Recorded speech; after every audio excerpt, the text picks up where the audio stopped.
Salut, c'est Rudy, et avant de vous partager mon épisode du jour, je souhaitais vous parler d'un projet que j'ai lancé récemment. En effet, après presque un an d'existence du podcast, je me suis rendu compte de quelques manques entre guillemets concernant certains sujets qui pourraient aider à mieux performer. N'étant évidemment pas un expert dans la pratique du kayak, je suis toutefois depuis plus de 20 ans dans le milieu de la musculation, et c'est pourquoi je souhaite vous partager mes meilleurs conseils en rapport avec le kayak. C'est pourquoi j'ai réalisé une formation gratuite à destination des kayakistes et séistes motivés en quête de progrès. Dans cette formation gratuite, je vais vous partager des conseils techniques, avec vidéo à l'appui, sur certains exercices phares en musculation que vous pratiquez déjà. Je vais également vous partager des conseils alimentaires, et notamment sur comment prendre de la masse utile, mais aussi sur comment éviter au maximum les blessures au dos et aux épaules si fréquentes pour beaucoup. Enfin, je vous partagerai ce qui est pour moi un trait de caractère indispensable à cultiver pour aller encore plus loin, parce que votre réussite ne dépend que de vous. Si vous êtes intéressé par cette formation gratuite, cela se passe directement sur le site www.secretdukayak.org en renseignant votre email dans la petite pop-up présente sur la page d'accueil qui apparaît moins de 5 secondes après que vous soyez dessus. J'espère sincèrement que cela vous aidera. N'hésitez pas à me faire un retour après avoir suivi cette formation gratuite si vous aviez des idées, questions ou suggestions. Salut, c'est Rudy et je vous souhaite la bienvenue pour ce nouvel épisode des Secrets du kayak. Le but de ce podcast est de vous partager ma passion du kayak de course en ligne et de partir à la rencontre des champions. Qui sont-ils et que font-ils pour performer au plus haut niveau ? Aujourd'hui, c'est un épisode spécial avec mon collègue Sébastien Zimmer. On parle entraînement neuro et comment cela peut aider à mieux performer. Je vous préviens, c'est passionnant et le potentiel de progrès peut être important. J'espère donc que l'épisode vous plaira. Je vous laisse maintenant découvrir Sébastien et ses secrets. Salut Seb, comment vas-tu aujourd'hui ? Salut Rudy, écoute, merci, plutôt bien et toi ? Moi ça va toujours aussi. Alors aujourd'hui c'est un épisode un peu spécial puisqu'on va surtout parler d'entraînement neuro. Mais avant d'aborder ce sujet-là un peu en détail, qui je pense peut aider beaucoup de kayakistes à mieux performer, est-ce que tu sais te présenter rapidement ? Écoute, je sais faire ça très rapidement. Alors, Sébastien Zimmer, j'ai 30 ans cette année, on est en 2022. J'habite en Suisse, à côté de Lausanne, et donc j'ai fait un licence master STAPS à l'Université de Strasbourg. Et puis, ça fait 5 ans que je suis en Suisse. Voilà. Toi, tu viens de quel sport à la base ? À la base du foot. Si on peut appeler ça un sport pour certains. Non, je rigole. Non, ouais, je suis du foot depuis tout petit. J'ai toujours fait du foot. Et puis après, j'ai fait mes classes. Et puis après, je suis arrivé jusqu'à la fac. Et puis, j'avais plus le temps. En fait, il fallait faire un choix entre soit je continue à jouer, soit j'entraîne. Et puis, j'ai fait le choix plutôt d'entraîner. Et donc, tu as commencé par entraîner au foot ? Entraîner au foot essentiellement, donc avec des jeunes comme tout le monde, U10, U11. Je sais pas s'ils ont changé un peu la nomenclature. U10, U11, après U15, U17 et jusqu'au senior. Et après, à côté de ça, du coaching classique et de la préparation physique individuelle. Est-ce que tu as une spécialité dans la préparation physique ? J'avais ou j'ai ? Est-ce que tu as aujourd'hui une spécialité dans la préparation physique ? Aujourd'hui, je fais plus vraiment de la préparation physique à proprement parler. C'est vrai que on va y venir. Je travaille plus sur le côté neuro de la performance. Donc, si j'ai une spécialité dans la préparation physique, c'est le côté neuro. Mais après, qui vient s'imbriquer sur d'autres systèmes d'entraînement. Après, je dirais pas que je suis spécialiste force, spécialiste endurance, spécialiste vitesse, etc. Disons que je travaille plus sur ce qui est en background et où je travaille avec d'autres préparateurs physiques qui sont spécialisés sur certains domaines pour pouvoir travailler de la meilleure des manières pour optimiser les performances de l'athlète. Voilà.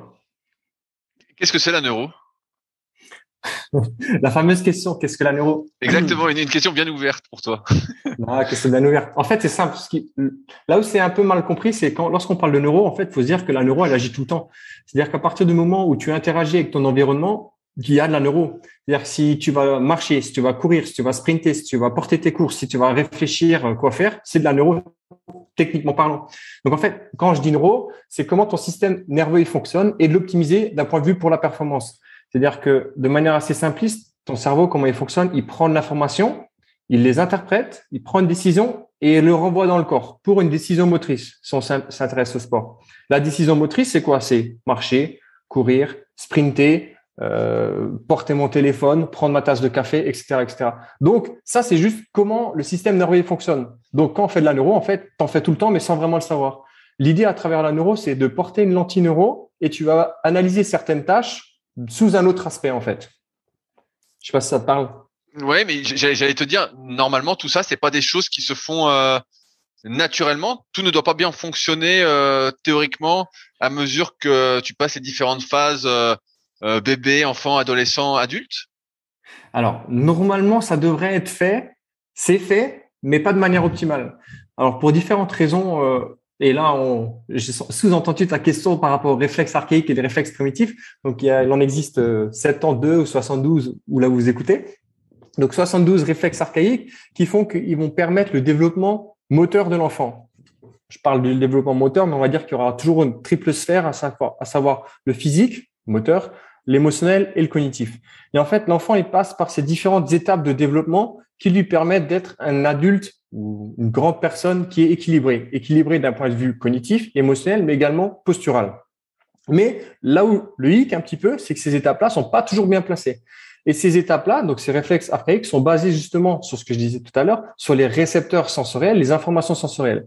Le premier système sensoriel à se développer, c'est le système vestibulaire. Pour faire simple, c'est l'oreille interne. Il se développe déjà dans le ventre de la mère. Imaginons qu'à partir du moment où ta maman n'a pas suffisamment bougé pour X raison que ce soit, tu nais, tu as déjà un déséquilibre ou un déficit au niveau de l'oreille interne. Et sauf que c'est le premier système à se développer, ça veut dire quoi? C'est-à-dire que tous les autres systèmes, et donc les réflexes archaïques et donc ta posture, sera sur un système qui est déjà déficitaire et déficient. Donc tout le reste, tout ce qui va se passer après, sera sur quelque chose qui est déséquilibré à la base. Donc en fait, tu es déséquilibré, c'est même pas ta faute, c'est parce que ta mère n'a pas suffisamment bougé. Après, c'est un exemple.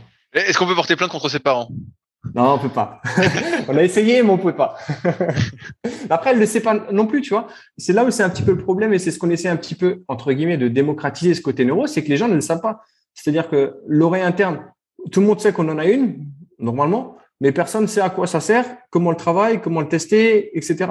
Donc, en fait, on part du principe que tout est bon. En fait, non, c'est juste pas calibré. Et à nous de venir le calibrer, justement. J'allais te dire quels sont, je dérive un petit peu dans ce podcast, quels conseils on donnerait à une femme qui est enceinte pour justement ne pas avoir ce déséquilibre, pas déséquilibrer son enfant malgré elle. Ce serait de bouger tout simplement. De bouger, d'une part. Bah après, il faut déjà qu'elle soit active déjà avant. Bah après, c'est toujours une question un petit peu délicate. Tu vois, par exemple, il y a des réflexes qui se développent aussi, par exemple, lors de l'accouchement. Imaginons que la mère accouche par césarienne, mais il y a des réflexes qui vont pas pouvoir maturer de par le passage justement dans le canal. Donc là, j'ai envie de te dire, elle y peut pas grand-chose. Donc des fois, tu as beau tout faire, mais des fois, ça marche pas. Donc c'est ça qui est un petit peu compliqué. Mais après, c'est vrai, un des conseils que je pourrais dire, c'est bouger au maximum, avoir une bonne alimentation, une bonne hygiène de vie, un bon sommeil. Et après, lorsque l'enfant il est petit, justement, favoriser tout ce qui est motricité libre par rapport à l'école Montessori et des choses comme ça, quoi. Voilà un peu les conseils. C'est un peu bateau, mais c'est vrai que le but, c'est, faut pas oublier qu'on est dans notre développement phylogénétique. C'est aujourd'hui, on a plein de choses qui vont entre guillemets nous favoriser notre développement, sauf qu'à la base, on sait le faire tout seul, quoi. Donc c'est un petit peu presque contre-productif. C'est ça qui est marrant, quoi. On essaie de favoriser quelque chose qui à la base est inné en nous et qui devrait se faire de manière naturelle. Donc après, il y a aussi cette compétition entre les parents. Ah, t'as vu, moi, mon enfant, il marche mieux que le tien. Ah, mon enfant, il parle mieux que le tien. Ouais, mais c'est pas une compétition, c'est juste chacun a un développement qui est un petit peu différent, quoi.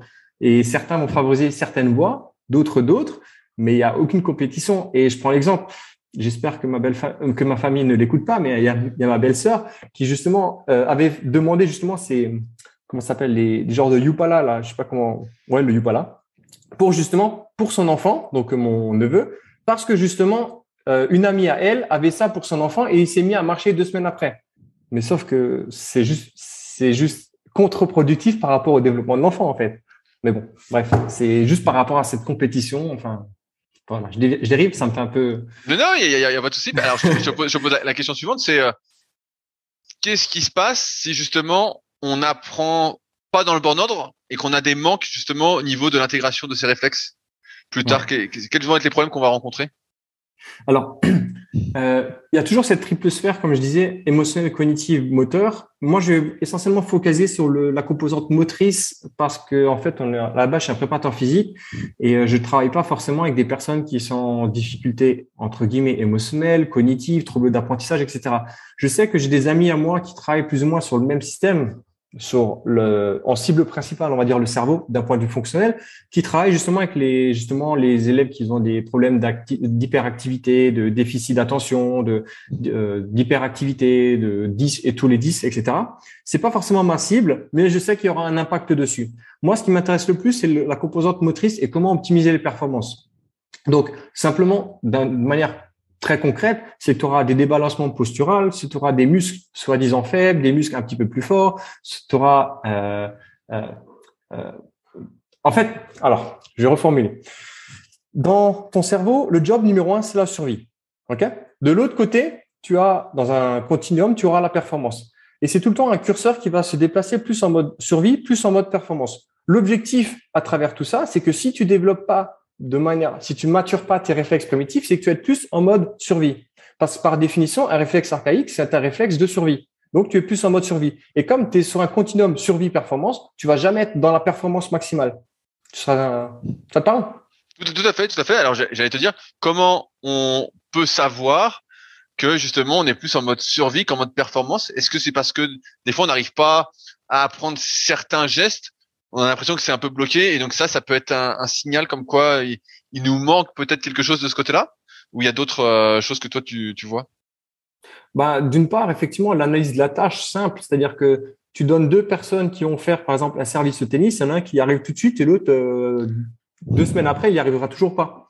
En fait, il faut se dire que cette motricité libre, à travers l'intégration des réflexes, vont permettre de myéliniser toutes les conductions nerveuses. Et donc, à un certain moment donné, si je demande de faire quelque chose, c'est être maître de ton corps pour pouvoir faire ce tennis. Okay ? Et c'est le but à travers ce côté, je dirais que c'est plus développement de l'homme derrière la performance. C'est-à-dire qu'on cherche à travers les réflexes et la neuro à développer l'homme qui vont permettre après de chercher la performance. Parce qu'en soi, pour l'homme, on s'en fout qu'il sache faire un dunk au basket, qu'il sache tirer au foot, qu'il sache jongler ou qu'il sache faire un service au tennis. Mais il faut lui donner les capacités de, s'il veut le faire, il peut le faire et de manière la plus optimale possible. C'est surtout ça, en fait. Et en fait, donc, l'analyse de la tâche en elle-même, voir s'il arrive. Et après, il y a des tests assez simples, des tests fonctionnels, je précise bien, qui vont permettre de mesurer plus ou moins l'état de son système nerveux et l'intégration de ses réflexes primitifs. Est-ce que ça arrive que quelqu'un ait tout bien intégré naturellement? Personnellement, j'en ai jamais vu. Il y a toujours moyen d'optimiser. Après, on parle beaucoup de l'enfant, mais on parle aussi de neuroplasticité, c'est-à-dire qu'à un moment donné, oui, ça se développe beaucoup quand tu es enfant, mais à un moment donné, si tu l'utilises pas, tu le perds. Et c'est ça qui est intéressant, c'est-à-dire que pour différentes raisons, c'est-à-dire qu'à un moment donné, peut-être tu peux être très bien calibré dès le début, je dis bien peut-être, peut-être jusqu'à 7, 8, 10, 9, 10 ans, mais sauf qu'à un moment donné, après, tu vas te mettre à être assis sur un canapé, manger des chips, tu vas plus rien faire du tout. À un moment donné, la neuroplasticité, elle agit tout le temps. C'est-à-dire que dans les bonnes choses pour l'entraînement, mais également dans les mauvaises choses quand tu fais plus rien. Donc, tu peux les perdre, ces choses-là. Donc, est-ce que quelqu'un est très bien calibré de manière parfaite? J'en ai jamais vu. C'est bien ce que je pensais. Mais c'est ça un peu le côté normal et disons que c'est pas normal d'être équilibré, mais c'est normal dans le sens où presque tout le monde l'est, tu vois. Tu vois ce que je veux dire? Oui, mais bien sûr. Non, mais je vois. Comment t'as découvert la neuro, toi? Quel a son impact en tout cas sur la performance? Alors, comment j'ai découvert la neuro? Ça s'est fait un petit peu, donc d'abord à travers la posturologie et ensuite là, par le côté neuro. Alors, c'est assez rigolo comme histoire. Alors, celle-là, on pourra la raconter. J'étais à la fac encore à Strasbourg. Je sais plus du tout quelle année, 2013, 2014 peut-être, à peu près. Et puis, j'étais dans genre, donc génération réseaux sociaux, donc j'étais sur Facebook et tout. Et puis une fois, Didier Reiss, que tu connais, il me semble, il avait une fois partagé un post de Vincent Estignard. Et il parlait justement des réflexes primitifs. Et je l'ai lu. Je dis, gars, j'ai rien compris. C'est quoi ça, les réflexes primitifs? Et dans ma tête, c'est marrant, ce que tu disais avant, je dis, mais normalement, c'est acquis ça, tu vois? Parce qu'en fait, une fois que tu commences à connaître tout ça, tu dis, mais on en a parlé à la fac, on en a parlé à l'école, mais tu n'as jamais fait le lien en partant du postulat que peut-être c'est juste pas intégré. Et du coup, c'est comme ça que ça a commencé par un simple repartage de Didier Reiss d'un post de Vincent Estignard. Et du coup, j'ai commencé à suivre Vincent. Il partageait des posts sur les réflexes archaïques, sur la posturologie. Je dis, oh, tiens, c'est marrant, c'est quoi ça? Et une fois, il avait fait un premier séminaire qu'il avait fait, je crois, en 2015, je crois, justement, avec Vincent et Didier sur allier la préparation physique et la posturologie. En sachant qu'à ce moment-là, la posturologie, je ne savais même pas ce que c'était, tu vois, vraiment. Donc, je suis allé à Lyon, j'ai fait le séminaire. Puis après, je dis, c'est quand même intéressant ce truc, c'est vraiment pas mal et surtout que personne n'en fait, tu vois. Et ça peut répondre à pas mal de problématiques des personnes ou des clients que je suivais, tu vois, à ce moment-là. Et puis après, j'ai commencé à poursuivre. Je dis, ça, c'est marrant. Et après, j'ai fait une première formation en neurofonctionnel avec IP et Matt Boulet. Ensuite, 2 jours après, non, pas 2 jours, une semaine après, j'ai fait tout de suite la posturologie avec le CES. Et après, depuis ce moment-là, c'était un parcours où j'ai tout le temps voulu me spécialiser dans ce domaine parce que d'une part, je voyais les résultats que j'avais et en même temps, j'étais juste passionné par ça. Donc, en fait, si en plus je suis passionné et en plus j'ai des résultats, je me dis c'est quand même bénéf, quoi. Donc, voilà comment ça a commencé par un simple post Facebook, quoi. Et donc, toi, tu as pu voir justement en faisant ces formations que déjà sur toi-même, tu avais des déficits et que, entre guillemets, en les comblant, ça allait beaucoup mieux, tu étais plus performant? Ouais, c'est ça. En fait, dans la performance, l'idée, c'est tout le temps de se mettre toujours dans ce fameux continuum, dans le mode performance et s'éloigner du mode survie. Et dans le mode survie, il y a une des options de la mode survie, c'est la douleur. C'est-à-dire que la douleur est un mécanisme de protection que le cerveau crée pour te protéger. Donc, la douleur, c'est donc dans le mode survie. Et en fait, moi, ce qui se passait, c'est que quand je faisais des séances de squat, entre guillemets, lourds, à l'époque, je vais bien entre guillemets, parce qu'aujourd'hui, c'est plus les mêmes charges, mais bon, bref. Et en fait, je faisais des séances de squat. Et à la base, je m'entraîne en fitness, la muscu, d'un point de vue santé. Et quand je faisais une séance de muscu, c'est simple, de squat, j'étais pendant 2 jours, j'étais couché au lit parce que j'avais mal au dos. Je me dis, attends, Seb, il y a un problème. Parce que tu t'entraînes pour la santé, mais dès que tu fais une séance de squat, tu es couché pendant 2 jours. C'est que là, il y a un problème. Tu es contre-productif par rapport à l'objectif que tu as.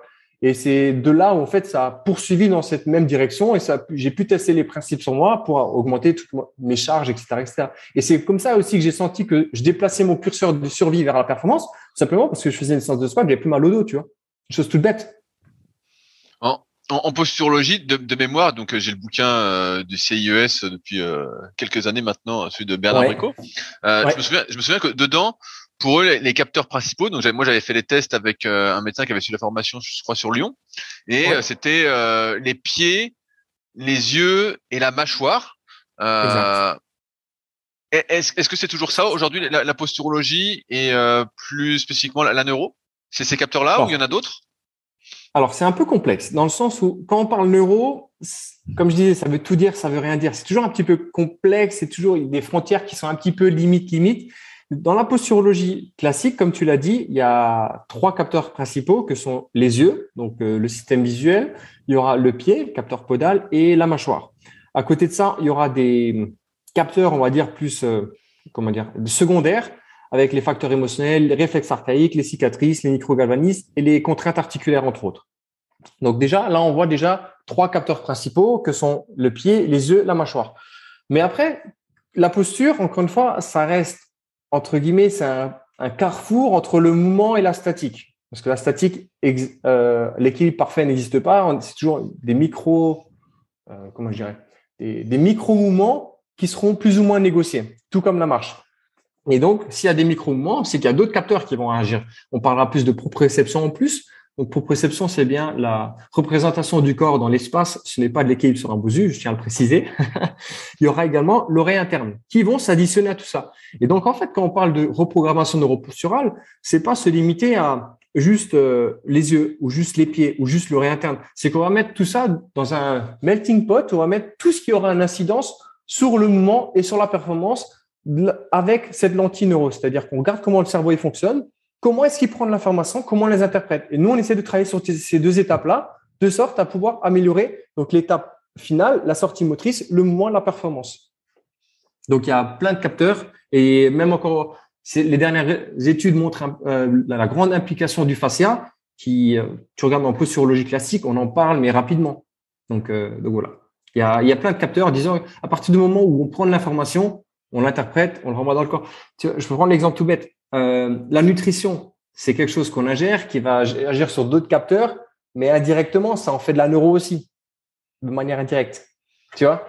Et parce qu'à un moment donné, si tu te nutritionnes, si tu t'alimentes mal, à un moment donné, oui, c'est pas bon pour toi, peut-être des intolérances ou plein d'autres choses, tu vas mettre de base un mécanisme plus de protection que de performance. Et ça va s'ajouter à tout ce qui existe déjà. Donc, si tu ajoutes un mauvais sommeil, une mauvaise nutrition, des mauvaises entrées sensorielles, des mauvais traitements, en fait, si tu mets tout ça, forcément, tu seras tout le temps en mode survie, en fait. Et c'est pour ça que des fois, juste améliorer le sommeil ou juste améliorer la nutrition, tu peux avoir des réponses positives sur la performance, sur la posture, sur le mouvement, etc., etc. Puisque tout est imbriqué, en fait. J'allais justement te poser la question parce que tu parlais des cicatrices. Comment les cicatrices, ça peut influer sur justement ta réponse motrice, entre guillemets? Parce qu'on se dit que tu as une cicatrice. Est-ce que c'est parce que la cicatrice fait qu'elle est insensible et justement ça perturbe un peu les récepteurs sensoriels? Ouais, alors, lorsque je dis cicatrices, on parle essentiellement des cicatrices qui sont dites pathologiques, donc ça peut créer il y a plein de courants à travers les cicatrices, ça peut être au niveau des méridiens, ça peut être au niveau des flux, au niveau, tout simplement, en fait, t'as une coupure en fait dans le derme tout simplement. Il y a défaut de sensibilité, il y a plein d'hypothèses et de courants qui existent comme quoi la cicatrice peut être pathologique. Ça peut être justement au niveau cette section au niveau du fascia qui vient justement tout tirer vers ce niveau-là, etc. Et il faut juste les tester. Toi, c'est toujours marrant par rapport à ça. Moi, j'ai une cicatrice genou gauche, j'avais eu les ligaments croisés en 2009. Ouais, 2009. Et autant tout ce que j'ai fait, j'ai jamais récupéré cette sensibilité autour de la cicatrice. Autant je fais un travail dessus, mais j'ai jamais vraiment récupéré. Et je sais que j'aurai toujours un certain déséquilibre à ce niveau-là, en fait. Et tu n'as pas moyen d'arriver à, entre guillemets, avec du travail, à enlever l'impact de cette cicatrice? J'ai tout fait. Mais l'avantage, c'est ça, c'est que, en fait, comme tu sais que tu peux avoir un impact sur plein de choses, c'est-à-dire que c'est tellement systémique, il y a plein de choses qui entrent en jeu. Si tu en as plus ou moins un qui est un petit peu défaillant, tu seras jamais au top parfait. Si tu en as un ou deux qui sont un petit peu défaillants, faut que tu combles un petit peu par rapport aux autres. Donc moi, je sais que j'ai cette cicatrice, j'ai tout fait. J'ai fait du froid, l'écrit, tout fait. Et j'ai jamais réussi à récupérer ça.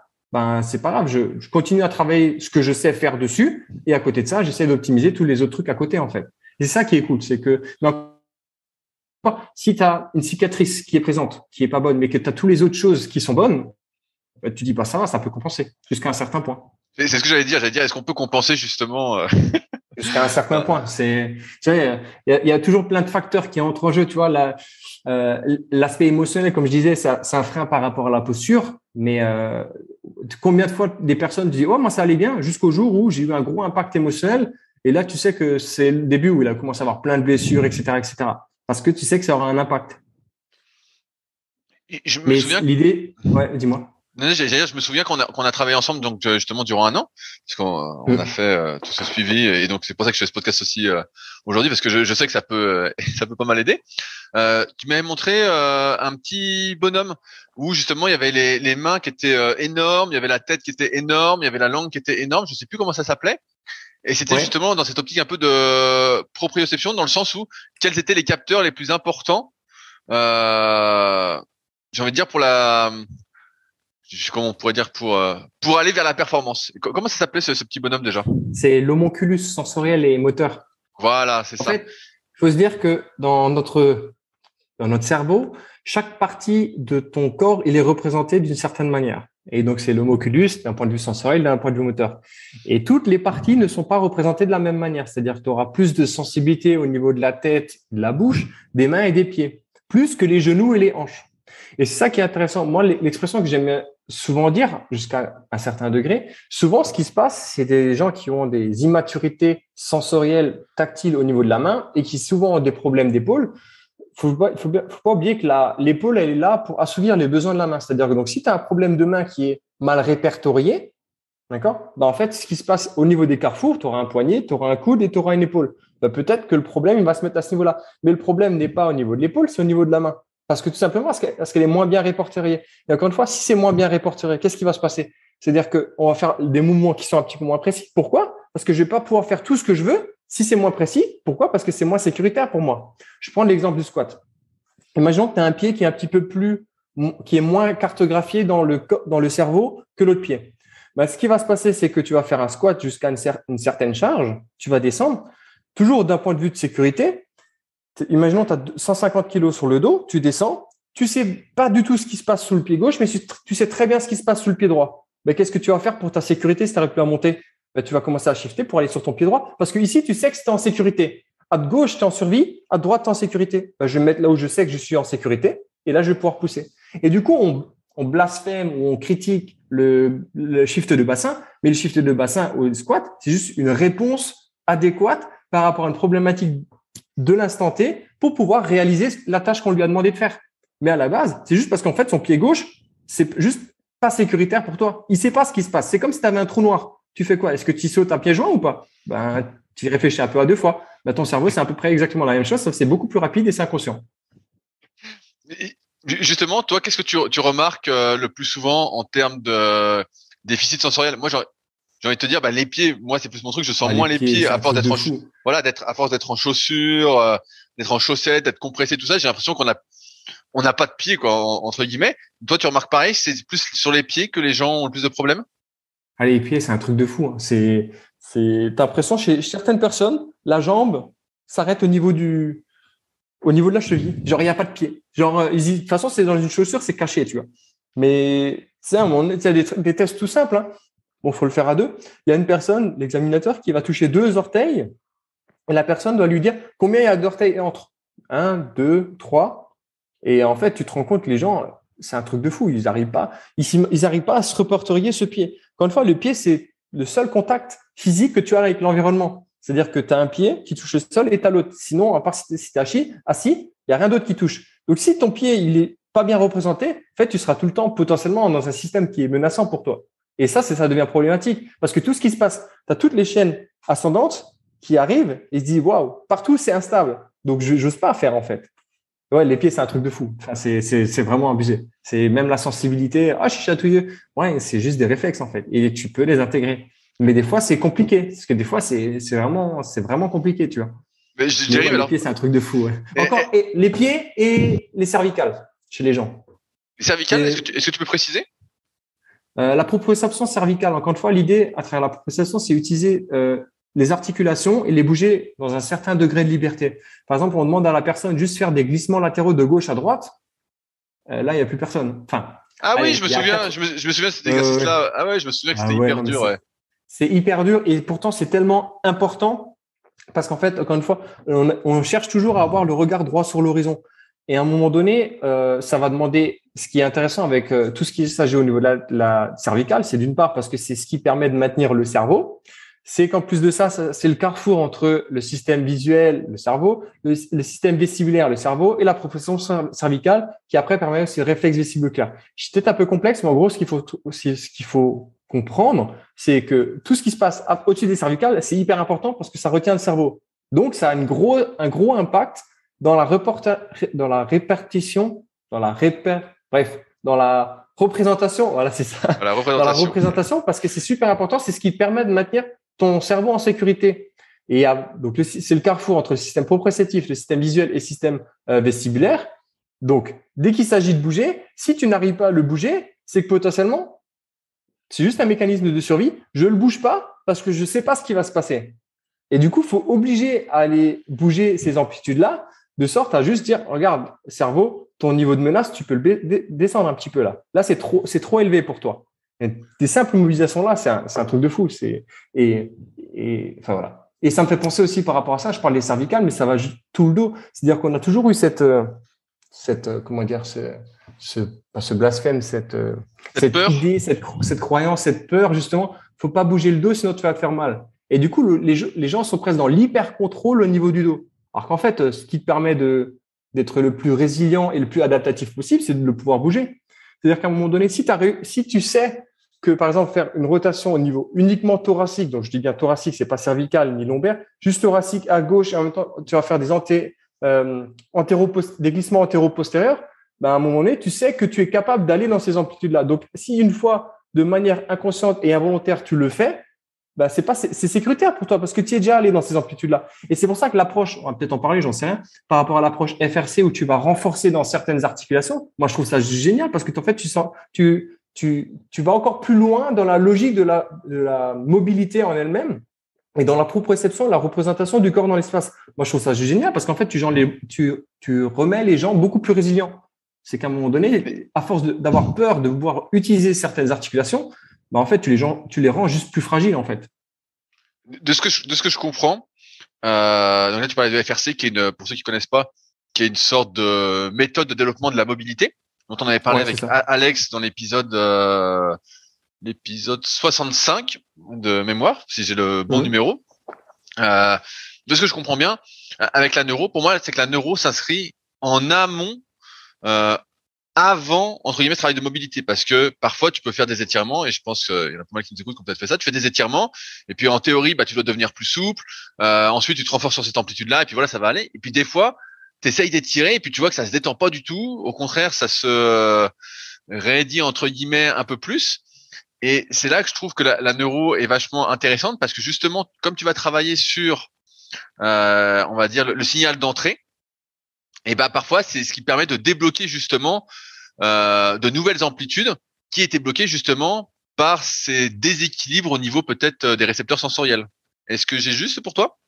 Je dirais que tu as juste très bien résumé. À mon sens, ça vient avant, parce que peut-être qu'une articulation est limitée, peut-être non pas par l'articulation, mais peut-être par un problème d'oreille interne, qui lui va trouver ça menaçant pour lui. Par exemple, je prends l'exemple de l'épaule, c'est peut-être menaçant pour lui de faire, par exemple, je ne connerie, rotation externe, c'est menaçant pour lui. Tu as beau travailler sur ton articulation, mais si le facteur limitant, c'est l'oreille interne, tu viens gagner, c'est cool. Mais à un moment donné, ça va revenir à l'état initial à un certain moment. Parce qu'en fait, tu n'auras jamais travaillé sur l'origine.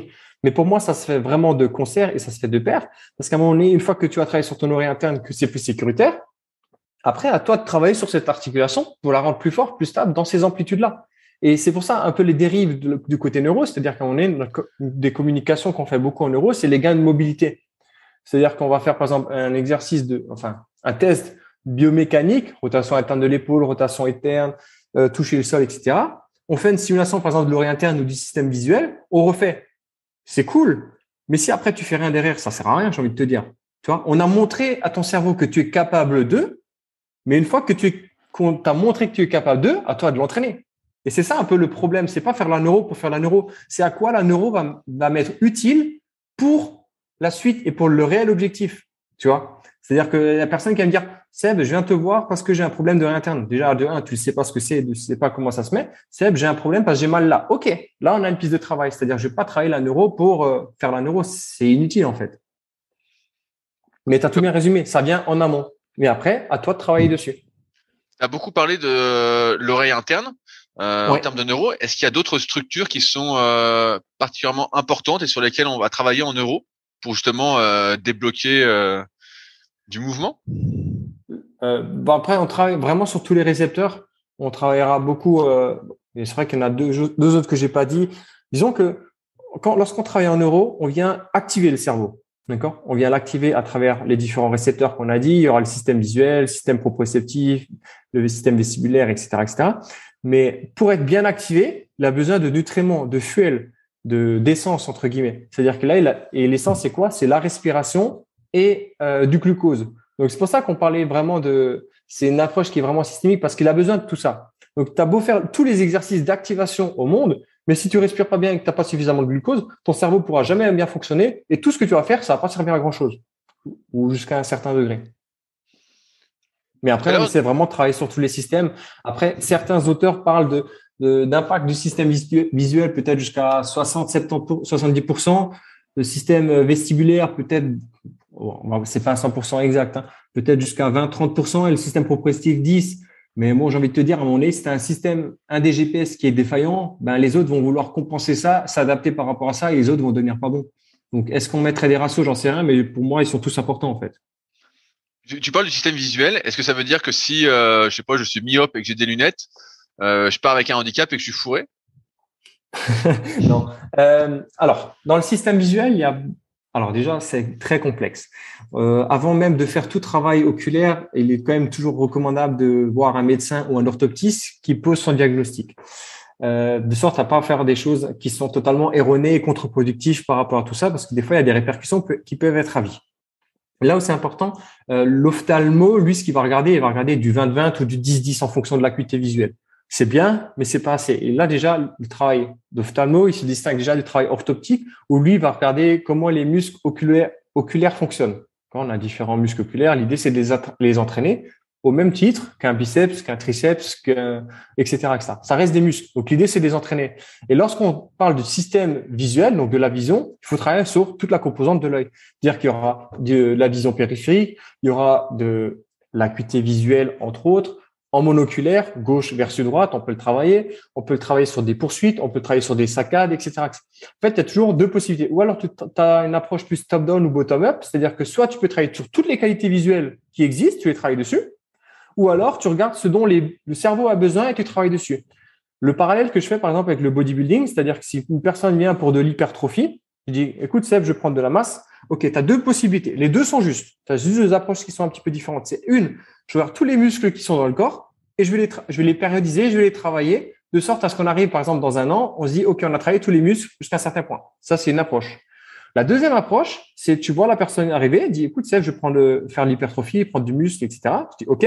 Et là, mon objectif, c'est de dire, OK, quel est ton maillon faible? Je regarde ton maillon faible et je travaille sur celui-ci. Et ensuite celui-ci, et ensuite celui-ci, et ensuite celui-ci pour après arriver à une certaine qualité. Est-ce qu'il y a une approche qui est meilleure que l'autre? Je sais pas. Tout ce que je sais, c'est que les deux sont possibles. Donc, on peut faire, par exemple, nouveau système visuel, c'est soit je choisis de travailler sur toutes les qualités visuelles qui existent, ou alors je regarde, OK, la poursuite, par exemple, à gauche, c'est ton maillon faible, on va travailler sur ça. Je regarde, par exemple, le canal semi-circulaire horizontal droite, par exemple, au niveau de l'oreille interne à droite, il est un petit peu moins bon, on travaille sur ça. Les deux sont justes, en fait. Donc, je résume, c'est pas parce que je vois mal que je peux pas entraîner mes muscles oculaires pour justement avoir un meilleur système visuel et me rapprocher entre guillemets du curseur de la performance. Ouais, c'est vrai qu'après j'ai un peu divagué, mais en gros, ouais, c'est ça. C'est-à-dire que il y a beaucoup de fonctions de l'œil et la qualité visuelle, l'acuité visuelle n'en est qu'une. Il en existe d'autres. Donc, c'est pas parce que tu es myope ou hypermétrope ou autre que tu peux pas travailler. Au contraire. C'est-à-dire que c'est là où c'est intéressant d'un point de vue fonctionnel. Travailler sur les muscles oculaires, par exemple, oculomoteurs, peut-être avoir une certaine incidence au niveau de l'acuité visuelle. Et donc, je dis pas corriger, mais je dis améliorer un petit peu la myopie. Pourrait, éventuellement, d'un point de vue fonctionnel. Mais les gens vont pas venir chez moi, écoute Seb, j'ai une myopie, je viens travailler. Non, je suis pas comme ça, tu vois. Je dis, gars, c'est pas moi, je suis pas la bonne personne. Tout à l'heure, tu parlais de neuroplasticité. Ouais. Est-ce qu'on peut travailler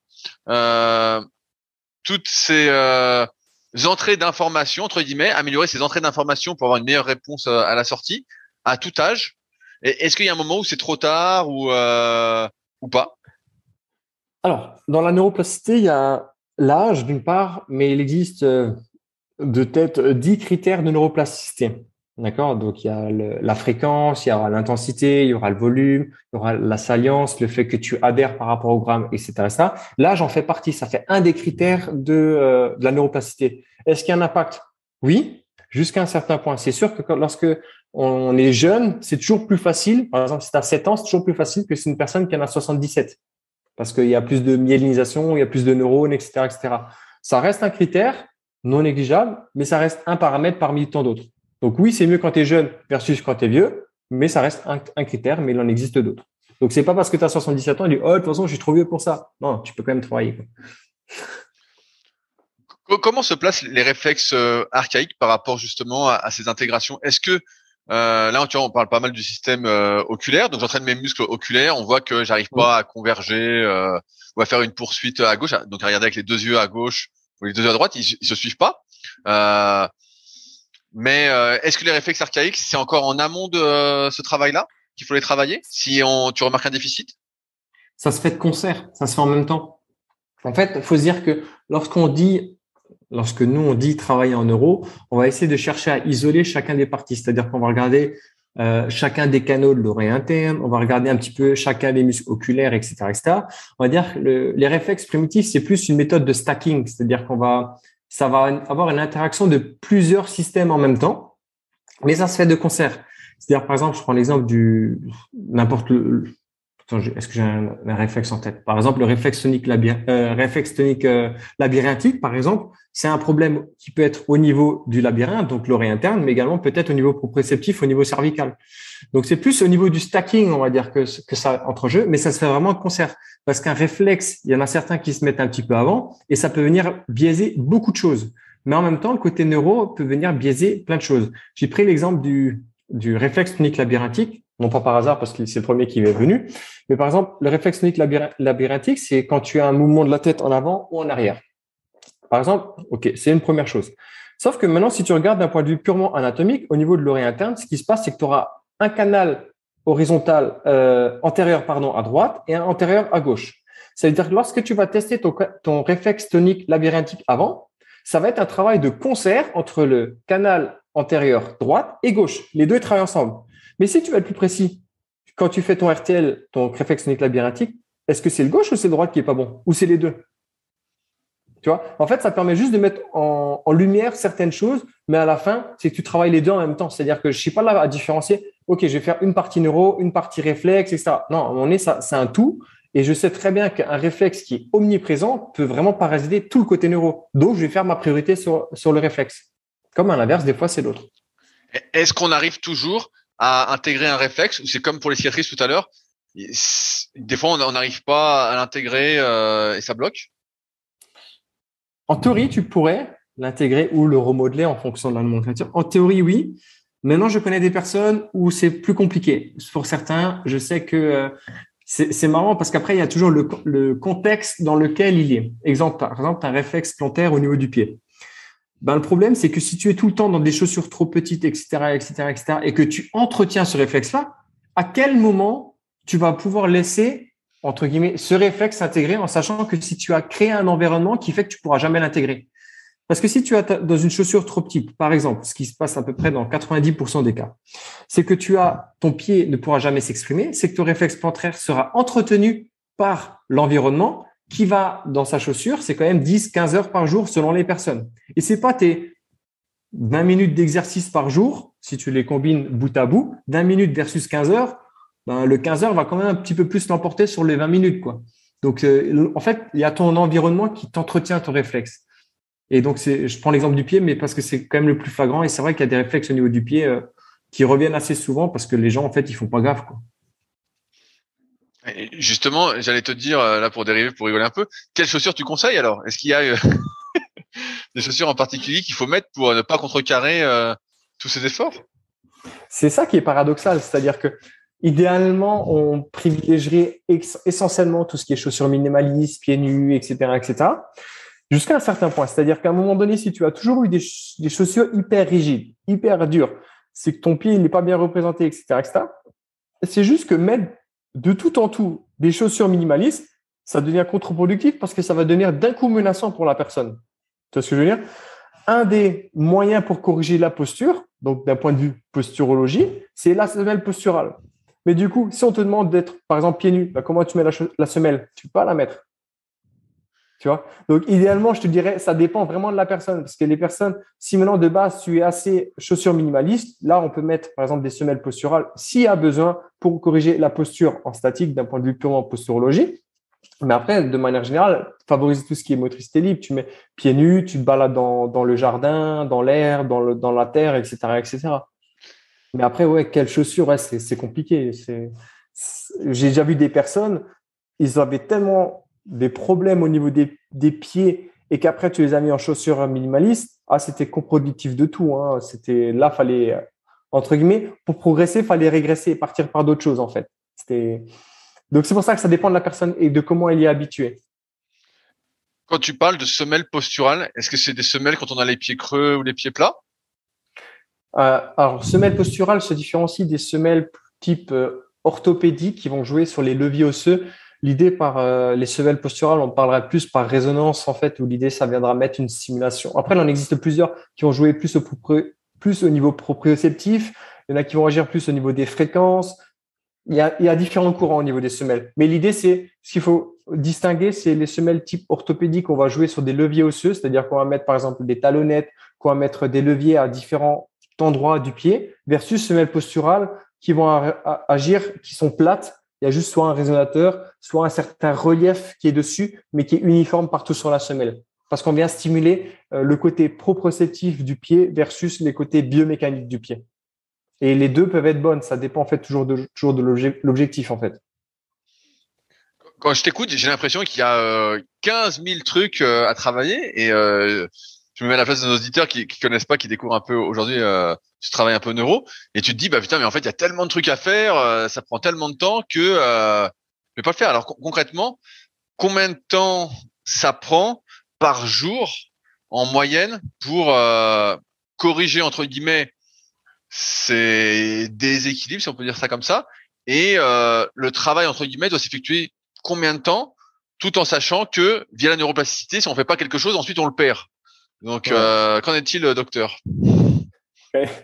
C'est marrant que tu dis ça. Effectivement, ça peut paraître beaucoup, mais maintenant, je vais te prendre l'exemple inverse. Donc, moi, je suis totalement néophyte. Je n'ai jamais fait de muscu de ma vie. Je te dis, écoute, Rudy, je veux faire une compétition de bodybuilding. Combien de temps ça me prend et qu'est-ce que je dois faire? Ah bah, je te dis qu'à ton âge, c'est foutu, hein, ça sert à rien. Ouais, c'est méchant, ça.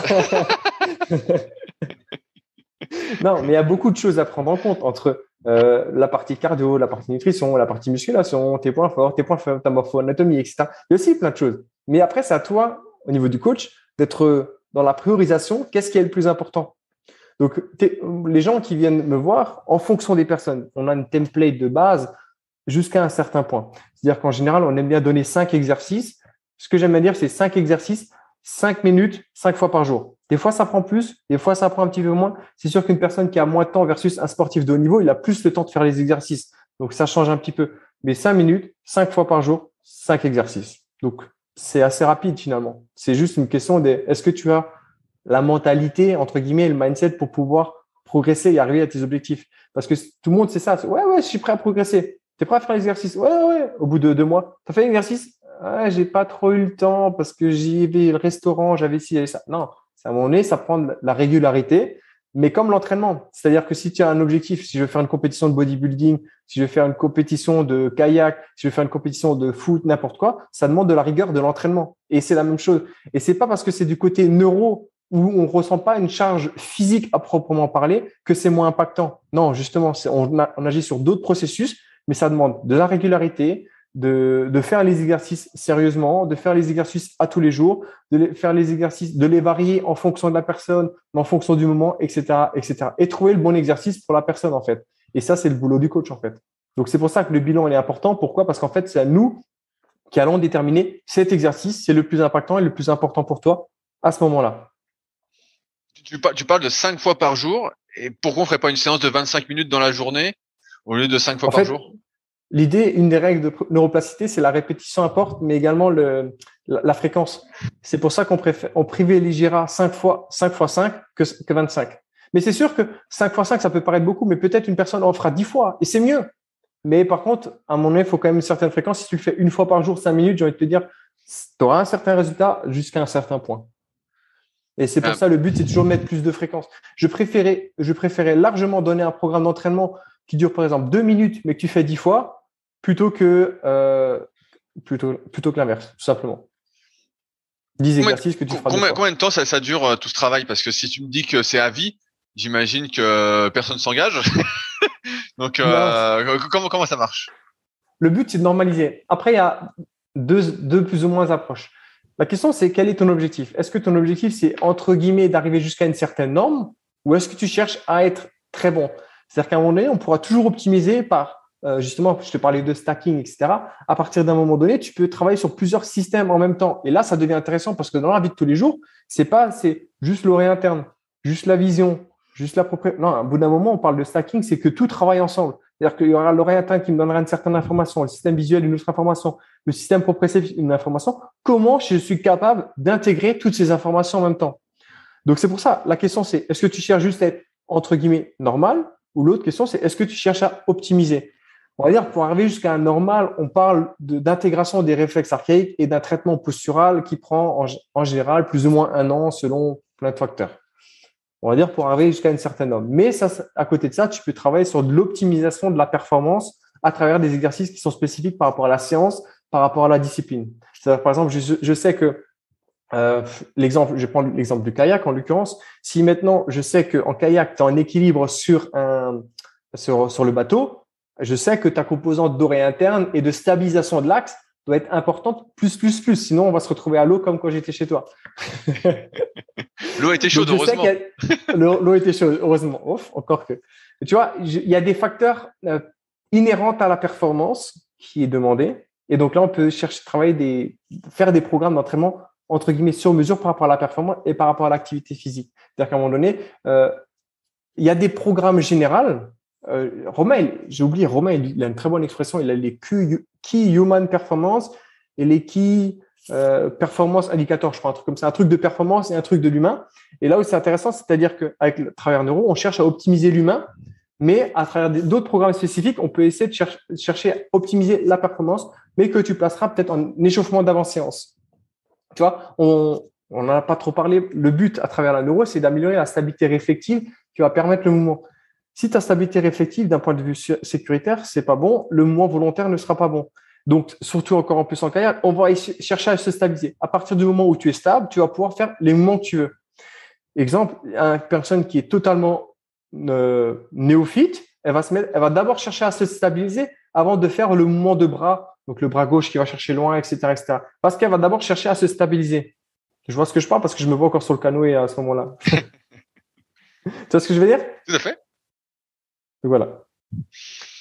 Ça veut dire que ce travail-là, est-ce qu'à un moment, on arrive à une stagnation, entre guillemets? Est-ce que toi, ça t'est déjà arrivé avec quelqu'un d'arriver à une sorte de stagnation? Donc, tu as normalisé le mouvement humain, on va dire, et d'un point de vue de la perf, tu remarques que voilà, tu arrives à une sorte de plateau en termes de stimulation des différentes voies, et donc que la personne arrive au bout. Ouais. C'est sûr qu'au début, quand une personne est vraiment déficitaire, entre guillemets, j'appelle ça comme ça, au niveau neuro, c'est presque facile dans le sens où presque tout peut fonctionner jusqu'à un certain degré. Forcément, plus la personne devient bonne, plus ça devient, entre guillemets, toujours un petit peu plus difficile pour trouver le bon exercice qui va matcher pour la personne. Mais après, ça fait partie de l'expertise. C'est comme un programme d'entraînement que tu vas donner à quelqu'un qui débute versus un expert.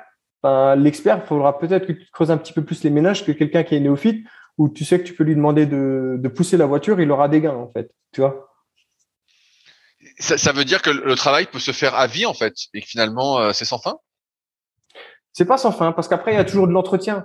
Mais c'est sûr que si tu fais un programme neuro, RNP, on va dire, pendant 1 an, et qu'après, à côté de ça, ouais, c'est bon, j'ai fini mon exercice, maintenant, je vais me poser sur mon canapé, je vais plus rien faire de ma vie, entre guillemets, hein, tu vas plus pouvoir bouger, etc., etc., c'est sûr que c'est un petit peu inefficace. Maintenant, je dirais, si maintenant une personne, pas forcément sportive de haut niveau, mais qui sert juste à optimiser son corps, son mouvement, je te dirais, fais le côté RNP, et à côté de ça, tu fais tout ce qui est les mouvements, comment on appelle ça, les mouvements naturels. Je sais pas si tu as les noms.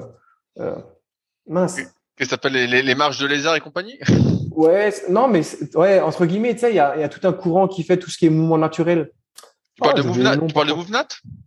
Ouais, des choses comme ça. Ça, c'est super intéressant, mais qui vient juste après, parce qu'en fait, c'est là où tu exploites en même temps toutes les articulations et tout le mouvement et tous les systèmes vont travailler en même temps, en fait. Et c'est ça qui est intéressant. Et ça irait dans la continuité, en fait.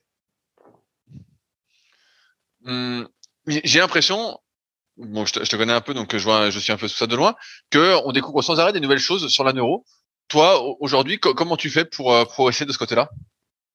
C'est vrai qu'on en apprend tous les jours.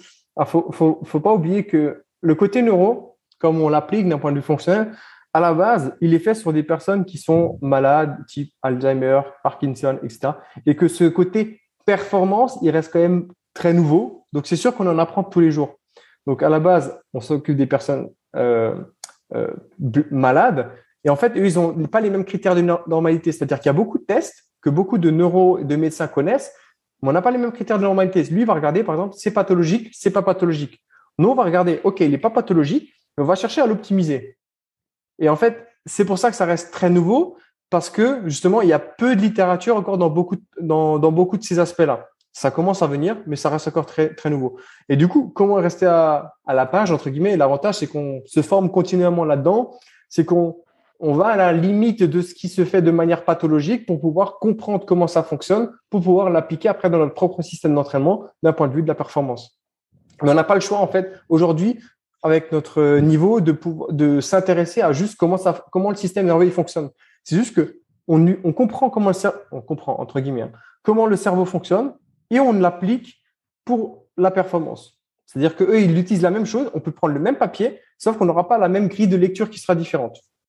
Donc après, tu regardes les papiers scientifiques sur les personnes malades, les Parkinson, etc., etc. Pourquoi? Parce que ça prend un cerveau. Donc tout le monde a un cerveau jusqu'à un certain point. Donc en fait, eux ils regardent certaines choses, nous on regarde d'autres choses, et comment est-ce qu'on peut l'optimiser? J'ai une question qui n'a pas de réponse. C'est quel pourcentage de gain peut-on espérer en travaillant ce côté neuro? Alors, la gain sur quoi? Combien de secondes puis-je gagner en kayak? Je sais pas. Disons qu'il y a.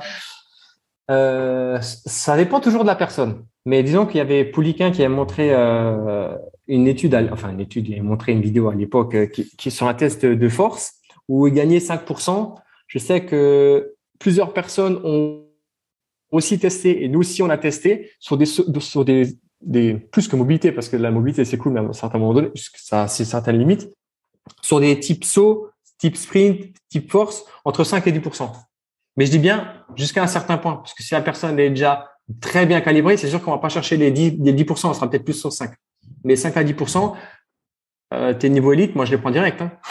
Ouais, bah c'est assez énorme. C'est pour ça que je te posais la Et question. même si c'était que 2%, moi je les prends. Parce qu'encore une fois, l'idée, faut toujours se dire, côté neuro, c'est là pour optimiser ce que tu fais. C'est pas là pour remplacer.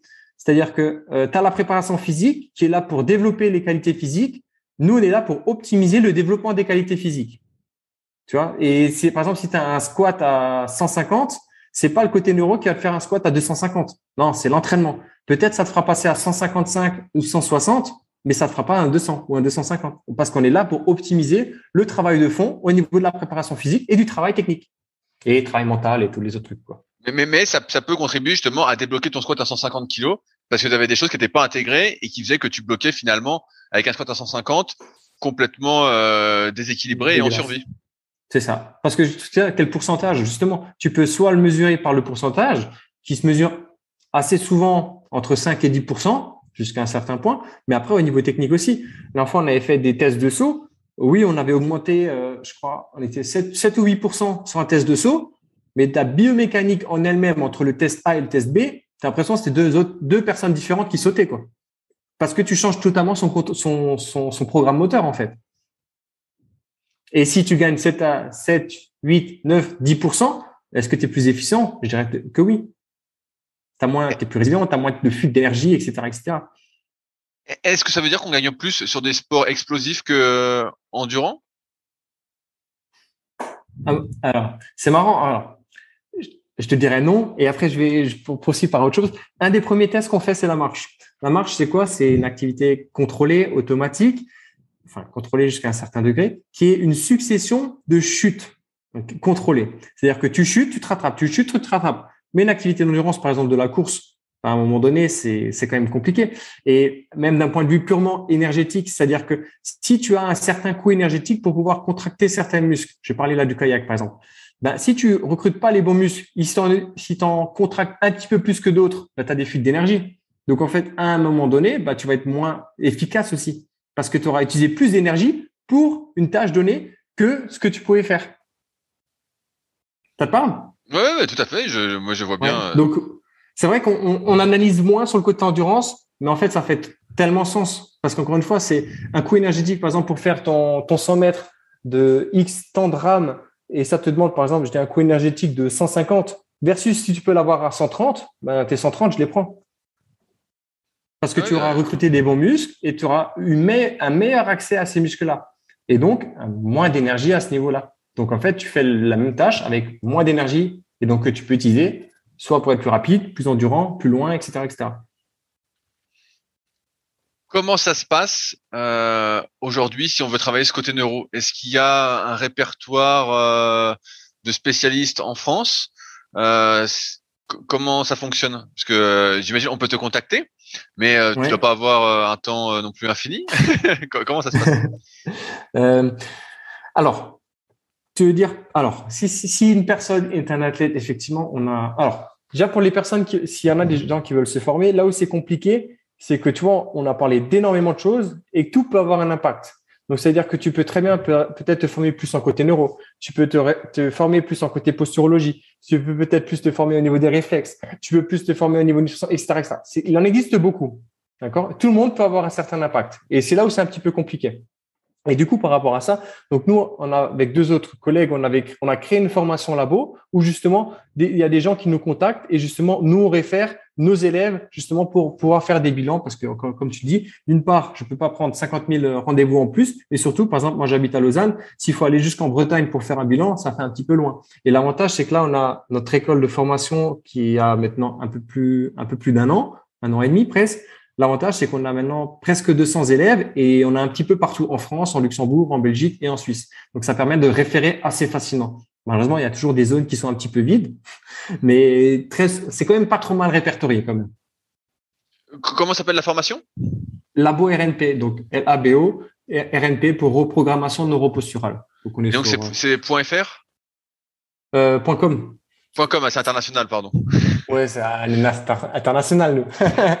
Non, mais c'est vrai, après, on communique beaucoup sur Instagram, sur Facebook, mais après, on nous retrouve quand même assez facilement et puis ça prend un petit peu de plus en plus. Donc, et l'avantage, c'est ça, c'est qu'on est et comme tu le dis, international, dans le sens où on a quand même une très grande communauté francophone. On en a même 2 du Canada. Donc, ça, c'est cool. Donc, Canada, Belgique, Suisse, France, Luxembourg. Dans la francophonie, on est quand même pas trop mal. Donc, en théorie, les gens devraient quand même trouver facilement. En théorie. Est-ce qu'il y a des livres que tu conseillerais pour se former un peu plus sur le sujet, en plus de la formation? Oui, attends, en même temps, je vais à côté de ma bibliothèque. Non, il y a tout ce qui est. Alors, il y a les livres sur les réflexes qui sont pas mal de ressources primordiales. Tu vois, par exemple, je vois le réflexe pour la concentration et l'apprentissage. Il y a Prêt à apprendre, le grand livre des réflexes, Réinitialisez-vous, manuel pour bouger. Donc, c'est l'édition ressources primordiales qui est bien. Pour ceux qui lisent l'anglais, il y a What is ZLs qui est pas mal. Il y a reprogrammation posturale globale, posturo que tu disais. Après, il en existe plusieurs sur le côté posturo. Hein. Après, c'est là qui parle allemand. Il y a Training beginnt im Gehirn, das neue Kraftal. Bon, on va passer l'allemand. Mais après, franchement, en vrai, de vrai, si tu t'intéresses au côté neuro, tu prends un livre de neuro. C'est très indigeste, mais tu as tout dedans, en fait. Et après, c'est juste qu'est-ce que tu en fais et comment tu l'appliques. C'est ça qui est un peu compliqué. Tu regardes, à un moment donné, une oreille interne, ça fonctionne d'une même manière et c'est le même pour toi, pour moi, pour un médecin, pour un neurologue, c'est le même. C'est juste comment est-ce que tu vas l'appliquer après, en fait.